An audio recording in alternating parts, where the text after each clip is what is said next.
Olá pessoal, tudo bem? Bem-vindos aqui ao nosso canal para mais um vídeo. Hoje a nossa aula será a última sobre soteriologia, fechando a questão calvinista.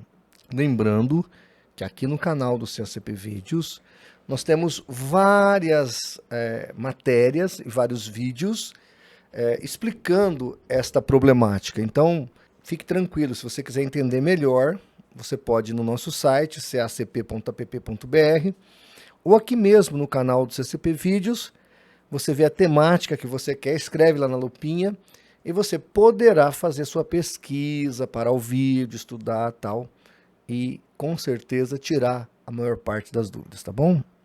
Gente, lembrando que a nossa aula é pautada, o escopo doutrinário é pautado aqui no Meyer Pearman, conhecendo as doutrinas da Bíblia. Tá aqui, ó. Quem quiser este PDF é só solicitar. E quem conseguir ainda achar este livro, ele era da Editora Vida, não sei se a Editora Vida ainda publica, mas tem para vender em algumas livrarias, em alguns sebos. É um livro clássico, vai te ajudar muito no entendimento das Escrituras, conhecendo as doutrinas da Bíblia, Meyer Pearman. Hoje o título da nossa aula é Conhecendo o Calvinismo pela caneta dos calvinistas. Então o que eu vou fazer aqui? Eu não vou trabalhar com nenhum outro texto, a não ser com textos de autores calvinistas. Alguns deles ilustres, como o Sproul, mas também textos do próprio João Calvino e das Institutas. Aí você tira as suas conclusões. Ainda hoje alguém me ligou, contestando o Sínodo de Orange, onde lá em 529 foi condenado o pelagianismo, que é uma doutrina problemática, porque nega o pecado original e tudo mais. E nesse mesmo decreto, nesse mesmo sínodo que os calvinistas gostam tanto, está ali a anatematização da dupla predestinação, principalmente com o foco na predestinação para o mal. Então vejam, senhoras e senhores, é engraçado, porque a pessoa me ligou dizendo que aceitava a condenação pelagiana do concílio ou sínodo de Orange, mas que com relação à dupla predestinação não era bem assim, não era bem assado. Aí eu falei para a pessoa, o documento está aqui. Se você quer aceitar a verdade, está aqui. Se você quer inventar utopia, fazer o quê? Tem bandidos que matam e diante do juiz eles fazem uma defesa tão ardente que alguns psicólogos acabam analisando esses tipos de pessoas e a conclusão que se chega é que o cara começa a crer na própria mentira. Então, por exemplo, tem políticos que roubaram o Brasil e agora, por exemplo, hoje estão falando que não são criminosos, que nunca roubaram, que estão se colocando ainda como vítima. Bom, os fatos estão ali. As evidências estão ali. Então, hoje em dia, estão se negando os fatos, estão se negando evidências. Antigamente, a gente até dizia, contra fatos não resta argumentos. Hoje, o que mais tem contra fatos é argumentos. Horas, se você quer aceitar um sínodo que condena um grupo que você não gosta, beleza. Mas quando esse mesmo sínodo condena o que você gosta, aí uma parte dele vale e a outra não. Veja, você tem direito de discordar de qualquer doutrina sinodal. Você não é obrigado a aceitar os sínodos da igreja. Você é obrigado a aceitar a palavra de Deus. Agora, se você invoca o sínodo para uma coisa, aceite-o para outra também. Essa é a minha opinião, tá bom? Olha lá. O decreto da dupla predestinação de João Calvino. Porque Deus não criou todos em igual condição, mas ordenou uns para a vida eterna e os demais para a condenação eterna. Aqui está a dupla predestinação. O Calvino chega a falar, está na Instituta, que duas mães ou duas amas de leite, uma tem muito leite e dá de mamar para o seu filho, ele cresce saudável e forte, e a outra tem a mama seca e o seu filho cresce fraco e doente, não só porque Deus anteviu, mas Deus viu, gostou, determinou que assim fosse. Então, mãe de leite ou ama de leite que não tem o que dá para o seu filho comer e ele fica uma criança franzina e doente, é para o prazer de Deus. Olha o tipo de cabeça que esse indivíduo tinha. Tá certo? É um mentecapto para mim, uma pessoa que pensa desse jeito, né? Continua João Calvino. Deus não só viu de antemão a queda do primeiro homem e nela a ruína da sua posteridade, mas também por seu próprio prazer ordenou. Gente, olha o que ele está falando aqui.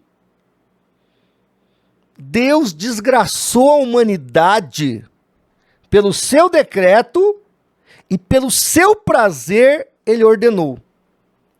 Então, o calvinismo, de maneira sorrateira, eles falam assim, não, o homem tinha livre-arbítrio antes de cair. Depois que caiu, só tem livre agência, mas é limitada, etc e tal. Isso tudo é balela. O homem nunca teve livre-arbítrio no calvinismo, antes do pecado ou depois do pecado, antes da queda ou depois da queda. Isso aqui tudo para o calvinismo, a verdade dos fatos é que tudo isso aqui é um jogo de cartas marcadas. É um Muppet, é uma brincadeira de mau gosto da parte de um divino que eles inventaram, porque não está na Bíblia. Não está na Bíblia. Gente, isso aqui é horrível. Como é que Deus arruína a humanidade para o seu próprio prazer? Calvino ainda. Embora sua perdição de tal maneira dependa da predestinação divina, a causa e a substância dela perdição estão ambas neles homens. Portanto, o homem cai, porque assim o ordenou a providência de Deus. No entanto, cai por sua própria falha. Isso aqui é patético, gente. Quer dizer, o homem cai pelo decreto e pela predestinação divina. Aí depois que ele cai, Deus fala, a culpa é sua. Eu quis para o meu prazer, eu quis para o meu decreto, eu quis para a minha alegria, eu determinei, você caiu. Agora a culpa é sua.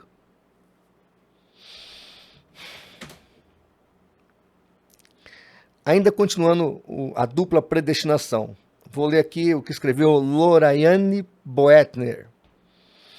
Diz assim Lorayane Boetner. Mesmo a queda de Adão, e através dela a queda da raça, não foi por causa ou acidente, mas foi assim ordenada no secreto conselho de Deus. Então não foi um acidente, não foi um livre-arbítrio do homem, não foi uma escolha autocausada do indivíduo, não. Foi Deus que falou, agora Adão, Eva peca, Adão cai. É isso aí. Isso aí é calvinismo, gente. Para mim, humildemente falando, isso parece fatalismo. Continua Jerome Zanquius. Ele diz assim, certamente, se Deus não quis a queda, ele poderia, e sem dúvida teria evitado, mas ele não a impediu. Portanto, ele a desejou. E se ele a desejou, ele certamente a decretou. Agora, esse aqui é bravo, viu? A.W. Pink. Ele escreve assim, claramente foi da vontade de Deus que o pecado entrasse no mundo. Gente do céu, olha o que eu estou lendo aqui. Caso contrário, não teria entrado, pois nada acontece exceto o que Deus eternamente decretou. Além disso, houve mais do que uma simples permissão, pois Deus só permite coisas que realizam o seu propósito. A W. Pink está dizendo que Deus não permite as coisas, mas ele decreta-as. O próprio João Calvino na Instituta vai dizer que não tem essa de permissão. Tudo é decreto. Logo, gente, imaginar que o calvinismo aceita o livre-arbítrio em algum momento da história da humanidade, ou a livre-agência de fato, ou que não seja fatalista, isso não é real. Quando a gente lê e estuda os documentos, a gente vê que, apesar deles negarem isso, o fato é que os documentos mostram o contrário. A W. Pink ainda continua. Deus não apenas tinha um pré-conhecimento perfeito do resultado da experiência de Adão, Não só seu olho onisciente viu Adão comer do fruto proibido, mas decretou de antemão que ele deveria fazê-lo. Logo, que livre-arbítrio tinha Adão? Que livre escolha, livre agência tinha Adão? Ele só podia comer o fruto. Agora, gente, eu vou entrar numa coisa aqui que é muito grave. Eles colocam Deus como autor do pecado. Presta atenção nisso. Olha lá o Sproul. Sproul está dizendo, portanto, devemos concluir que Deus preordenou o pecado. Olha, se Deus preordenou o pecado, logo Deus é autor do pecado. Esse Francisco Gomaros, esse cara foi o cara que debateu com o Jacó Armínio, porque Jacó Armínio não conheceu o João Calvino. Armínio era um bebê ainda, uma criança, quando o Calvino morreu aos 55 anos. Mas com esse Gomaros ele vai debater. Olha o que o Gomaros fala. Deus move as línguas dos homens para blasfemar. Nem mesmo a obra do pecado parte de qualquer outra pessoa, a não ser de Deus. Zwinglio. Zwinglio é mais famoso do que o Gomaros, vem antes, inclusive. Ele é da época do Calvino e do Lutero. Olha o que diz um outro autor. O pecado é um dos eventos quaisquer que acontecem, os quais são todos decretados. W.G.T. Shedd. Então, o pecado é todo ele decretado. O mesmo autor vai dizer, nada acontece contrário ao seu decreto.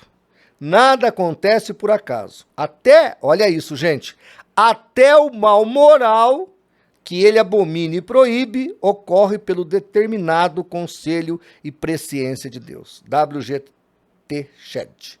Então, Deus, ele pré-ordena o mal com L, não é o mal com U, é o mal com L, ou seja, tem a ver com o caráter de Deus. Na concepção calvinista, Deus tem maldade nele. Deus tem pecado nele. Porque emana dele essas coisas. Não é de uma atitude autocausada do homem ou do diabo. Continua aqui o texto de J.G. McShane.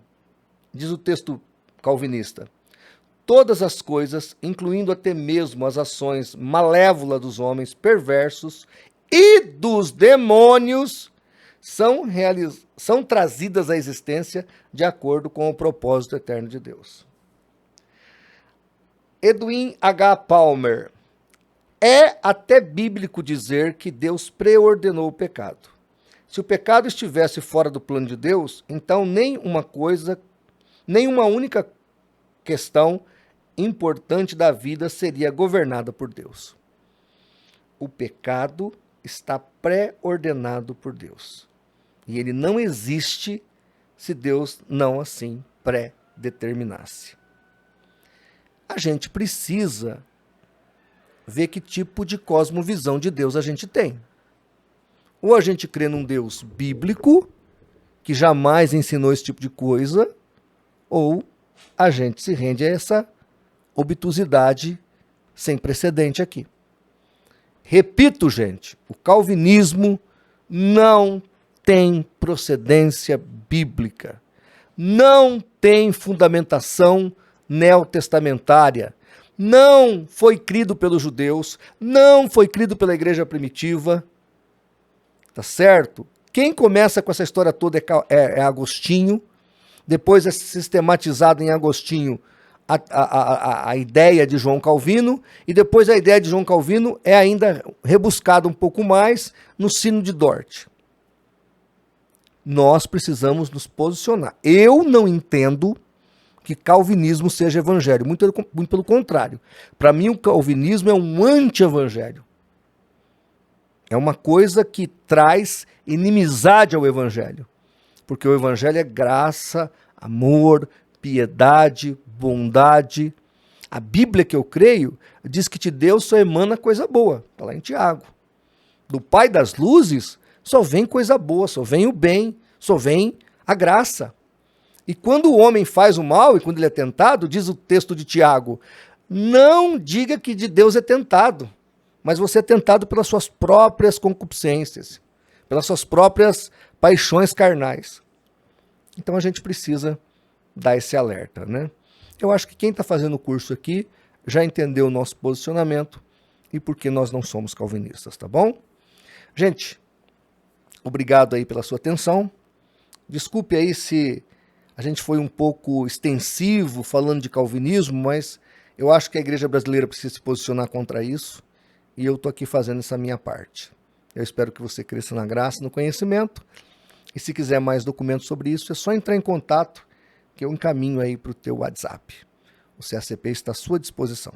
Lá tem um link, estou colocando aí para você, somente falando de calvinismo, lá no site do cacp.app.br. Tem mais de 300 artigos refutando as contradições e heresias do calvinismo. Então, dá para você estudar bastante e entender como é que a Bíblia trata essa questão. Tá bom? Um grande abraço, se Deus permitir, até a próxima segunda e na próxima aula continuaremos com a nossa temática e crescendo na graça e no conhecimento. Tchau, gente! Fica com Deus!